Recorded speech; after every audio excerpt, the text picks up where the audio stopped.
H. G. Wells.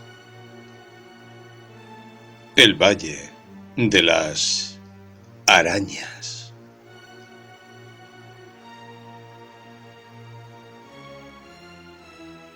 Hacia el mediodía, los tres perseguidores salieron de un recodo del lecho del torrente y se encontraron de pronto ante la vista de un valle muy ancho y extenso. El difícil y tortuoso cauce pedregoso por el que habían seguido las huellas de los fugitivos durante tanto tiempo se convertía en una pendiente ancha. Movidos por un impulso común, los tres hombres abandonaron el rastro y cabalgaron hacia una pequeña elevación cubierta de árboles pardos. Allí, dos de ellos se detuvieron, como les correspondía, un poco detrás del hombre de la brida tachonada de plata. Durante algún tiempo escudriñaron la gran extensión que se abría a sus pies, con mirada impaciente. Esta se desplegaba hasta el infinito. Solo unos cuantos espinos secos y desperdigados y la vaga insinuación de un árido barranco rompían la desolación de la hierba amarilla. Sus distancias purpúreas se desvanecían entre las azuladas faldas de las colinas más lejanas. Quedaba la impresión de ser verdes, y sobre éstas, invisiblemente sostenidas, de hecho parecían colgar del azul del cielo, aparecían las cimas nevadas de las montañas, que se hacían más imponentes y escarpadas hacia el noroeste, donde se cerraba el valle. Hacia el oeste, el valle se extendía bajo el cielo, hasta una oscuridad remota en la que comenzaban los bosques. Pero los tres hombres no miraron al este ni al oeste, sino fijamente a lo largo del valle. Un hombre delgado, de la cicatriz en el labio, fue el primero en hablar. «No se les ve por ninguna parte», dijo, susurrando con decepción. «Pero, después de todo, llevaban un día entero de ventaja». «No saben que vamos tras ellos», dijo el hombre pequeño del caballo blanco. «Ella debe de saberlo», dijo el jefe con amargura, como si hablara consigo mismo. «Incluso así, no pueden ir muy rápido. Solo tienen una mula para cabalgar, y el pie de la chica ha estado sangrando todo el día». El hombre de la brida tachonada de plata lanzó una mirada breve e intensa, llena de rabia. «¿Crees que no lo he visto?», dijo gruñendo. «Eso nos conviene, de todas formas», susurró el hombre pequeño para sí. El hombre delgado de la cicatriz en el labio observaba impasible. «No pueden estar fuera del valle», dijo. «Si cabalgásemos rápido...» Lanzó una mirada hacia el caballo blanco y se calló. «Malditos sean todos los caballos blancos», dijo el hombre de la brida de plata, y se volvió a examinar la bestia, incluida en su maldición. El hombre pequeño miró entre las tristes orejas de su montura. «Hice lo que pude», dijo. Los otros dos volvieron a mirar a través del valle durante un rato. El hombre delgado pasó el dorso de la mano por su labio cicatrizado. «Vamos», dijo de pronto el dueño de la brida de plata. El hombre pequeño se asustó y tiró de las riendas, y las pezuñas de los caballos golpearon apagada y repetidamente la hierba seca cuando dieron la vuelta para seguir el rastro. Bajaron con cautela la larga pendiente que tenían ante ellos. Así, llegaron, a través de un yermo de arbustos espinosos y retorcidos y de extrañas figuras de ramas tiesas que crecían entre las rocas, a la parte baja. Allí el rastro se debilitó, pues la tierra era escasa y la única vegetación que había era esa hierba abrasada y muerta que yacía sobre el suelo. Con todo, gracias a que escudriñaron con tenacidad, inclinándose junto al cuello de los caballos y parándose de vez en cuando, lograron estos hombres blancos seguir detrás de su presa? Había sitios que habían sido hollados, briznas de hierba gruesa dobladas y rotas, y de vez en cuando la insinuación suficiente de una huella. Una vez vio el jefe una mancha oscura de sangre en el lugar donde debía de haber pisado la mestiza. Acto seguido la maldijo, en voz baja, por loca. El hombre delgado examinaba el rastreo que hacía su jefe. El pequeño hombre del caballo blanco cabalgaba detrás, perdido en un sueño. Cabalgaban en fila. El hombre de la brida blanca marcaba el camino y no decía una palabra. Después de un rato, el hombre pequeño del caballo blanco tuvo la sensación de que el mundo no se movía. Salió de su sueño sobresaltado. Fuera de los ruidos de los caballos y de la carga, todo el vasto valle guardaba el melancólico silencio de una escena pintada. Delante de él iban su amo y su compañero. Ambos se inclinaban hacia la izquierda, mirando con atención las huellas. Ambos se movían impasibles al paso de los caballos. Sus sombras se proyectaban delante de ellos. Acompañantes inmóviles, silenciosas, sutiles. Y la suya, más cercana, era una figura fría y encogida. Miró a su alrededor. Algo había desaparecido. Entonces recordó el rugido de la garganta y el acompañamiento continuo de los guijarros que se movían y chocaban entre sí. Y, además, ya no había brisa. Eso era. ¡Qué inmenso! ¡Qué inmóvil lugar! ¡Qué monótono letargo en el atardecer! Y el cielo infinito despejado, excepto un velo sombrío de neblina que se había formado en lo alto del valle. Irguió la espalda, se impacientó con la brida, frunció los labios para silbar, pero solo suspiró. Se volvió en la silla un rato para mirar la garganta de la montaña por donde habían descendido. Todo yermo, yermas las vertientes a ambos lados, sin señal alguna de un animal o de un árbol decente, y menos aún de un hombre. ¡Qué tierra baldía! Volvió a su posición anterior. Le proporcionó un efímero placer ver un palo torcido de un color negro purpúreo que se deslizó sinuosamente bajo la forma de una culebra y desaparecía entre la hierba parda. Después de todo, el valle infernal estaba vivo. Luego, para mayor regocijo, un leve soplo se posó sobre su cara, un susurro que iba y venía, una inclinación casi imperceptible de un arbusto duro de cuernos negros en una cima pequeña. Los primeros signos de una posible tormenta. Humedeció un dedo con indolencia y lo sostuvo. Se paró bruscamente para no chocar con el hombre delgado, que se había detenido al no ser capaz de seguir la pista. En ese momento de confusión, captó la mirada del amo, que se dirigía hacia él. Durante un rato se interesó desganadamente por el rastreo. Luego, cuando cabalgaban de nuevo, escrutó la sombra, el sombrero y los hombros de su amo, que aparecían y desaparecían delante de la silueta del hombre delgado, que estaba más cerca. Llevaban cabalgando 4 días fuera de los límites del mundo, por este lugar desolado, escasos de agua, con solo una tira de carne seca bajo las sillas, entre piedras y montañas, donde seguramente nadie, salvo esos fugitivos, había estado antes. Y todo por aquello, todo por una muchacha, una simple chica traviesa. Un hombre que tenía ciudades enteras llenas de gente, prestas a cumplir sus órdenes más infames. Chicas, mujeres.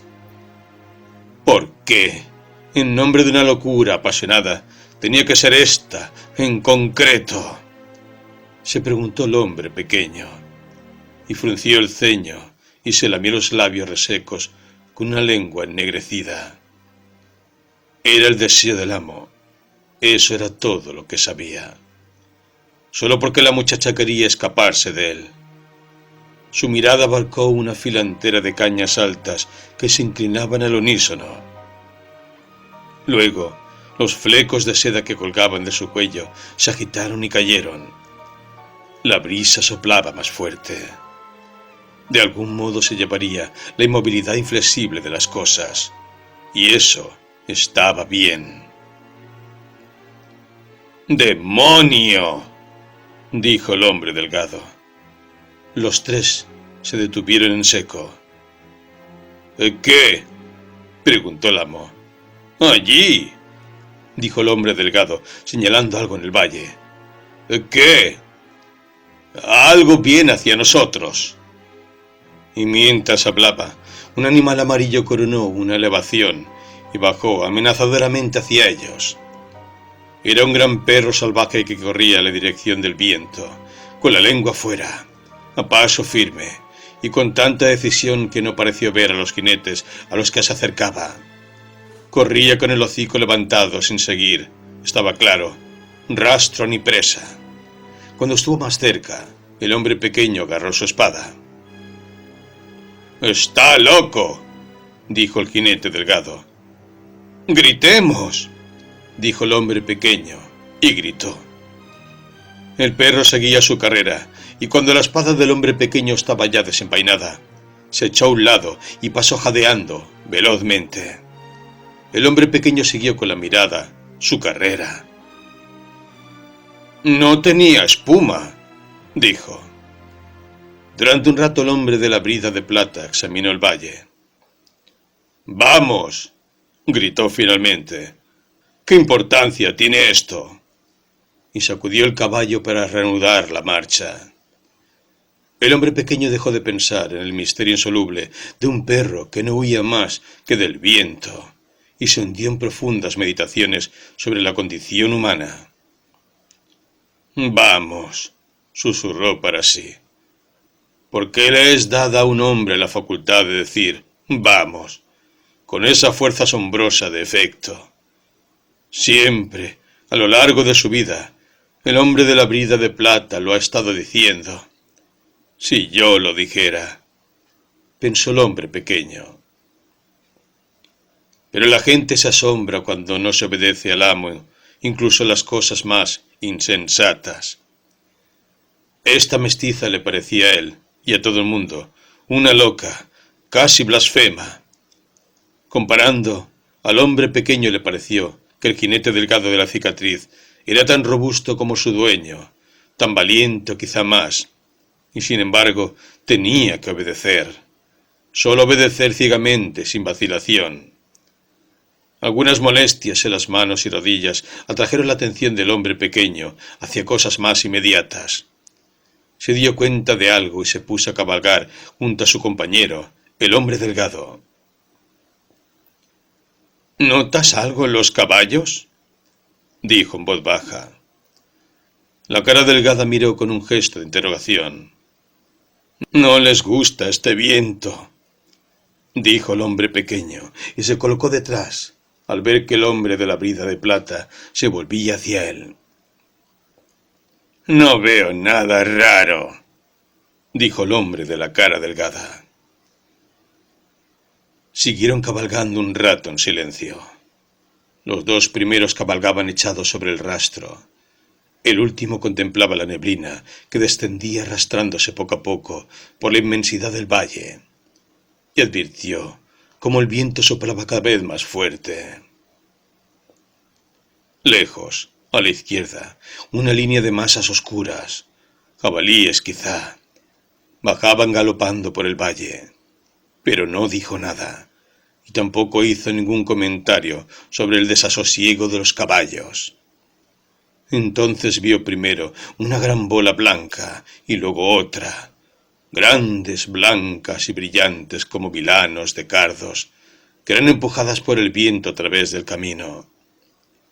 Estas bolas se elevaban a bastante altura en el aire, caían y se volvían a elevar. Se detenían en un instante, se aceleraban y pasaban por delante de ellos. Al verlas, la inquietud de los caballos aumentó. Al poco rato vio que más esferas de aquellas, empujadas por el viento, y a continuación muchas más, se precipitaban por el valle hacia ellos. Escucharon un grito agudo. A través del camino irrumpió un enorme jabalí, que volvió la cabeza solo un instante para mirarlos, y luego se precipitó de nuevo a través del valle. Acto seguido, los tres se detuvieron, y sentados en las sillas, contemplaron la niebla espesa que se abatía sobre ellos. «Si no fuera por estos vilanos», empezó a decir el jefe. Pero en ese momento un gran globo, empujado por el viento, se puso por delante de ellos, a unos 20 metros. En realidad no era una esfera uniforme en absoluto, sino una cosa inmensa, blanda, desigual y transparente, como una sábana atada por las puntas, como una medusa aérea que fuera dando vueltas y vueltas mientras avanzaba arrastrando hilos de telaraña y serpentinas que flotaban en su estela. «Esto no es un vilano», dijo el hombre pequeño. «No me gusta nada», dijo el hombre delgado, y se miraron entre ellos. «¡Maldita sea!», gritó el jefe. «El aire está lleno de esta porquería. Si siguen pasando así durante mucho tiempo, nos impedirán el paso por completo». Un sentimiento instintivo, como el que hace agruparse una manada de ciervos ante la proximidad de algo desconocido, les impulsó a volver sus caballos contra el viento. Cabalgaron unos pasos y contemplaron la multitud de masas flotantes que avanzaban. Venían empujadas por el viento con una velocidad uniforme. Se elevaban y caían en silencio. Tocaban la tierra, rebotaban y se elevaban muy alto. Todas en perfecta sincronización, con una seguridad firme y consciente. A ambos lados de los jinetes pasaba la avanzadilla de este insólito ejército. Cuando uno de estos globos, que venía dando vueltas por el suelo, se rompió en trozos informes, arrastrando perezosamente largas cintas y tiras viscosas. Los tres caballos se espantaron y se encabritaron. Una impaciencia repentina y desmedida se apoderó del amo. Maldijo los globos que volaban dando vueltas. «¡Sigamos!», gritó. «¡Sigamos! ¿Qué nos importan estas cosas? ¿Cómo pueden importarnos? Volvamos a retomar el rastro». Empezó a echar pestes de su caballo y apretó el freno contra su boca. «Seguiré ese rastro, os lo aseguro», gritó con rabia. «¿Dónde está ese rastro?». Agarró la brida de su caballo encabritado y buscó entre la hierba. Un hilo largo y pegajoso cayó sobre su cara. Una flámula gris se enredó en el brazo que sostenía la brida, y una cosa grande, hormigueante, con muchas patas, descendió rápidamente por su nuca. Miró hacia arriba y descubrió una de esas masas grises que parecía anclada encima de él por medio de esos hilos y cabos que se agitaban como la vela de un barco cuando cambia el rumbo, aunque silenciosamente. Tuvo la impresión de que había muchos ojos, una tripulación numerosa de cuerpos rechonchos con miembros largos y muy articulados que tiraban de los cabos que amarraban esa cosa para dejarla caer sobre él. Durante un rato miró hacia arriba al mismo tiempo que contenía el caballo desbocado, gracias al instinto que nace de cabalgar muchos años. Después, el plano de una espada y el filo de una hoja brilló sobre su cabeza y separó el globo volante de la telaraña. Entonces, la masa se elevó suavemente y se alejó sin dejar rastro alguno. ¡Arañas!, gritó el hombre delgado. «Esas cosas están llenas de arañas gigantes. Mire, señor». El hombre de la brida de plata, inmóvil, contempló cómo se alejaba la masa. «Mire, señor». El amo se sorprendió al ver una cosa roja aplastada contra el suelo, que, a pesar de estar destruida parcialmente, aún podía menear sus patas inútiles. Luego, cuando el hombre delgado señaló otra masa que avanzaba amenazadora hacia ellos, desenvainó precipitadamente la espada. El cielo del valle parecía un banco de niebla rasgado en jirones. El amo intentó controlar la situación. ¡Cabalguemos!, gritaba el hombre pequeño. ¡Cabalguemos hacia abajo! Lo que pasó luego fue algo parecido a la confusión de una batalla. El hombre de la brida de plata vio cómo el hombre pequeño le adelantaba acuchillando con furia imaginarias telarañas. Le vio chocar con violencia contra el caballo del hombre delgado y arrojarlo junto con su jinete al suelo. Su propio caballo dio una docena de pasos antes de que pudiera dominarlo. Entonces levantó la mirada para evitar peligros imaginarios. Retrocedió unos pasos y vio un caballo que se revolcaba por el suelo y el hombre delgado que estaba sobre él, acuchillando una masa gris, rasgada y confusa, que se deslizaba sobre ambos y los envolvía. Densas y veloces, como vilanos sobre una tierra baldía en un día ventoso de julio, seguían pasando las masas de telarañas. El hombre pequeño se bajó del caballo, pero no se atrevía a soltarlo.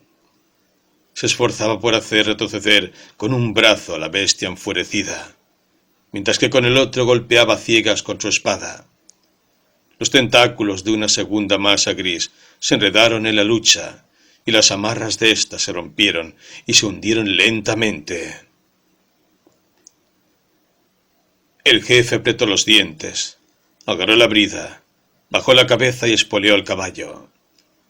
El caballo que se revolcaba en el suelo tenía sangre y formas que se agitaban sobre los costados. El hombre delgado lo abandonó súbitamente y avanzó corriendo unos 10 pasos hacia su amo. Sus piernas estaban envueltas y llenas de esa sustancia gris. Mientras corría, hacía movimientos inútiles con la espada. Las flámulas grises ondeaban sobre él. Un delgado velo gris cubría su cara. Con la mano izquierda golpeó algo que estaba sobre su cuerpo y de pronto tropezó y cayó. Se esforzó por levantarse, pero cayó otra vez. Entonces comenzó a dar unos alaridos horribles. ¡Ah! ¡Ah! ¡Ah! El amo pudo ver las arañas que lo cubrían y otras que andaban por el suelo. Cuando luchaba por obligar a su caballo a acercarse a ese objeto gris que gritaba, gesticulaba, se elevaba y descendía penosamente, se produjo un ruido de cascos y el hombre pequeño, en actitud de montar, sin espada, atravesado sobre el caballo blanco y agarrado a sus crines, pasó por delante de él como un torbellino. De nuevo, un hilo viscoso de esa gasa gris pasó por delante de la cara del jefe. A su alrededor y por encima de él daba la impresión de que esta telaraña silenciosa y flotante daba vueltas acercándose cada vez más. Hasta el día de su muerte ignoró lo que sucedió exactamente en ese momento. ¿Fue él quien hizo dar la vuelta a su caballo, o fue este quien huyó espontáneamente detrás de su compañero? Basta decir que un segundo después bajaba galopando a toda velocidad por el valle y blandiendo la espada frenéticamente sobre su cabeza. Tenía la impresión de que alrededor de él, a través de la brisa que soplaba más fuerte, las naves, los fardos y las escotas aéreas de las arañas le perseguían veloz y conscientemente. El hombre de la brida de plata cabalgaba produciendo una serie de ruidos apagados, sin saber bien a dónde iba, elevando la mirada hacia uno y otro lado, con el rostro desencajado de miedo y el brazo dispuesto a hundir la espada. Unos cuantos metros por delante de él, arrastrando un jirón de telaraña, cabalgaba el hombre pequeño del caballo blanco, tranquilo, aunque mal montado en la silla. Las cañas se inclinaban ante ellos. El viento soplaba con fuerza. Por encima del hombro, el amo pudo ver las telarañas que se apresuraban para alcanzarlos. Estaba tan absorto en la huida que no se dio cuenta del barranco que tenía delante hasta que su caballo se preparó para saltar. Entonces se equivocó en el movimiento y lo único que consiguió fue estorbar al caballo. Iba inclinado sobre el cuello del animal, se incorporó y se echó hacia atrás demasiado tarde.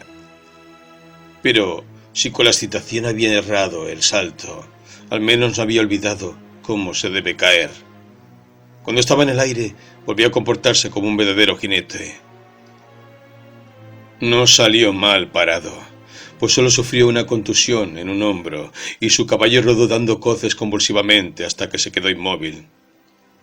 Pero la espada del jefe se hincó de punta en la dura tierra, saltó hecha pedazos, como si la fortuna ya no le aceptase como caballero, y la punta rota pasó a 1 centímetro de su cara. Se puso de pie enseguida y contempló jadeante las telarañas que pasaban impetuosas. Se dispuso a correr, pero pensó en el barranco y retrocedió. En una ocasión se echó hacia un lado para esquivar uno de esos horrores flotantes. Luego bajó rápidamente por las paredes escarpadas y se puso a salvo del vendaval.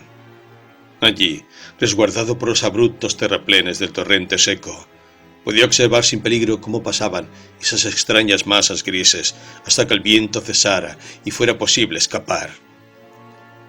Durante mucho tiempo estuvo contemplando, agachado, cómo las extrañas y rasgadas masas grises arrastraban sus flámulas a través de la estrecha franja del cielo.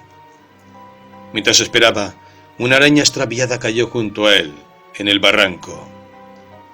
De pata a pata medía más de 1 pie, y su cuerpo era como media mano humana. Después de haber observado durante un instante con qué monstruosa celeridad se movía y escapaba, la trajo usando como cebo la espada rota. Entonces levantó su bota y la aplastó con el tacón de hierro. Mientras lo hacía, profirió una blasfemia, y durante un rato estuvo buscando arriba y abajo más arañas. Poco después, cuando estuvo más seguro de que estas manadas de arañas ya no podían caer en el barranco, encontró un sitio donde sentarse. Allí se hundió en profundas meditaciones y empezó a morderse los nudillos y a comerse las uñas tal y como solía hacer. La llegada del hombre del caballo blanco interrumpió sus reflexiones. Oyó ruido de cascos, pisadas que tropezaban desiguales y una voz tranquilizadora mucho antes de verle. El hombre pequeño apareció. Era una triste figura que arrastraba todavía un trozo de telaraña por detrás. Se acercaron mutuamente sin hablar, sin un saludo siquiera. El hombre pequeño estaba cansado y avergonzado, y lleno de amargura y desesperación. Finalmente se paró frente a su amo, que seguía sentado. Este se estremeció levemente bajo la mirada de su subordinado. «¿Y bien?», dijo por fin, en tono no autoritario. «¿Le ha abandonado?». «Mi caballo se desbocó». «Ya, también el mío», se burló de su amo con tristeza. «Te digo que mi caballo se desbocó», dijo el hombre, que una vez tuvo una vida tachonada de plata. «Los dos somos unos cobardes», dijo el hombre pequeño. El otro se mordía las uñas mientras reflexionaba y miraba a su subordinado. «No me llames cobarde», dijo finalmente. «Usted es un cobarde, como yo». «Probablemente. Hay un límite más allá del cual todo hombre no puede sino sentir miedo. Es lo que al final he aprendido. Pero no soy un cobarde como tú. Esa es la diferencia». «Nunca hubiera podido imaginar que usted le abandonaría. Le había salvado la vida 2 minutos antes. ¿Por qué es usted nuestro dueño?». El amo volvió a morderse los nudillos y su rostro se ensombreció. «Nadie me llama mi cobarde», dijo. «No. Una espada rota es mejor que nada. No se puede esperar que a un caballo blanco con cojera le sea posible llevar a 2 hombres durante un viaje de 4 días. Odio los caballos blancos, pero esta vez no queda más remedio. ¿Empiezas a entenderme? Me di cuenta de que estás dispuesto a manchar mi reputación con lo que has visto e imaginado. Hombres como tú destronan reyes. Aparte de eso, nunca me has gustado. Señor, dijo el hombre pequeño. No, dijo el amo. No. Se levantó de un golpe cuando el hombre pequeño se movió. Durante un minuto permanecieron frente a frente. Por encima de sus cabezas pasaban los globos de arañas empujados por el viento. Entre los guijarros hubo un rápido movimiento. Unos pies que corrían, un grito de desesperación, un gemido y un golpe. Cuando anochecía, el viento dejó de soplar. El sol se puso en medio de una apacible serenidad. Y el hombre que en otro tiempo poseyó la brida de plata salió por fin del barranco con mucha cautela, avanzando por una sencilla pendiente. Pero ahora llevaba el caballo blanco que pertenecía al hombre pequeño. Quería volver al lugar donde estaba su caballo para recobrar la brida de plata, pero tuvo miedo de que la noche y la brisa le sorprendieran en el valle. Además, le disgustaba mucho la idea de que pudiera encontrar su caballo totalmente envuelto en telarañas y tal vez horriblemente devorado. Cuando pensaba en aquellas telarañas, en todos los peligros por los que había pasado y en cómo se había salvado ese día, su mano buscó un pequeño relicario que colgaba de su cuello y lo estrechó con sincera gratitud. Cuando lo hizo, su mirada recorrió el valle. La pasión me hizo perder la razón, dijo, pero ahora ella ha encontrado su merecido. Sin duda, ellos también. Y aquí, que lejos de las laderas arboladas, al otro lado del valle, pero bajo la nítida luz del crepúsculo, vio una pequeña columna de humo. Entonces, la serena resignación de su cara se transformó en ira y estupefacción. ¿Humo? Hizo volver la cabeza del caballo blanco y dudó. Un soplo de aire atravesó la hierba que estaba a su alrededor. Lejos, sobre algunas cañas, se balanceaban los jirones de una sábana gris. Contempló las telarañas, contempló el humo. Después de todo, puede que no sean ellos, dijo finalmente, pero tuvo otra idea. Después de haber contemplado el humo durante un rato, montó en el caballo blanco. Cabalgaba abriéndose camino entre las masas de telarañas encalladas. Por alguna razón había muchas arañas muertas en el suelo, y las que estaban vivas se regalaban con sus compañeras en un banquete siniestro. Al oír el ruido de los cascos de su caballo, huyeron. Había pasado su hora. Desde el suelo, sin viento que las empujase, sin una tortuosa sábana disponible, esas cosas no podían hacer mucho daño a pesar de su veneno. Golpeaba con el cinturón las que, según él, se acercaban demasiado. Una vez estuvo a punto de desmontar en un lugar raso donde corrían varias arañas juntas y pisoteadas por las botas, pero controló su impulso. Varias veces se volvió en la silla y observó el humo. «Arañas», murmuraba sin parar. «Arañas. Bueno. La próxima vez tendré que tejer una tela».